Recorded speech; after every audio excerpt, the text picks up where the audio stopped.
My name is Sylvia Schwartz. I'm from Minnesota. I'm from St. Paul, and I am a wastewater engineer and a Jewish resident of St. Paul.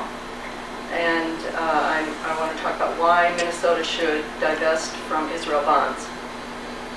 And these are some of the many photographs that you can see when you are talking about Israeli occupation and repression, and you've seen them all. One of the things that causes me to be active in this situation more so than in others is my own personal culpability. I'm a Jew. Investments in Israel.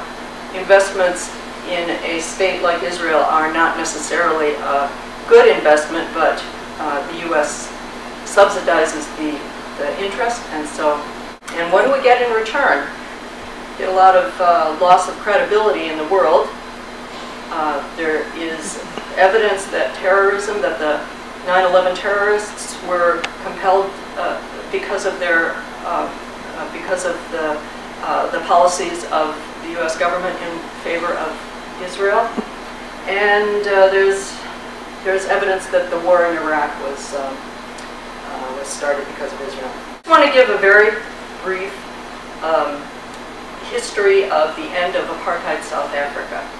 The African National Congress launched boycotts, strikes, civil disobedience actions, and the government fought back fiercely. Massacres of blacks in Sharpeville and Soweto garnered international condemnation by of the South African government. South Africa was isolated in the international community, and it suffered from a poor reputation, despite the government's attempts at changing its image through foreign aid and talks with African leaders. And I think this is interesting because Israel is working so hard to change its image in the world.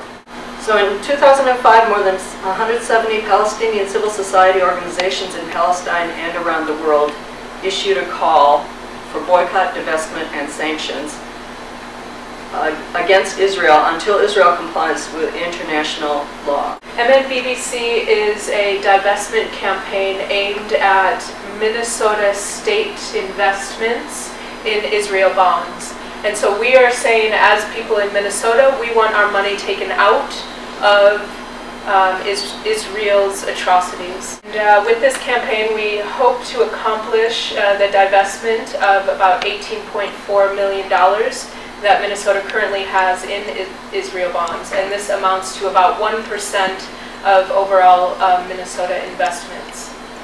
The question will often get raised, does it matter, since we're talking about only 1% of overall investments, and we're saying that it absolutely does matter. We are not interested in paying for Israel's violations of human rights.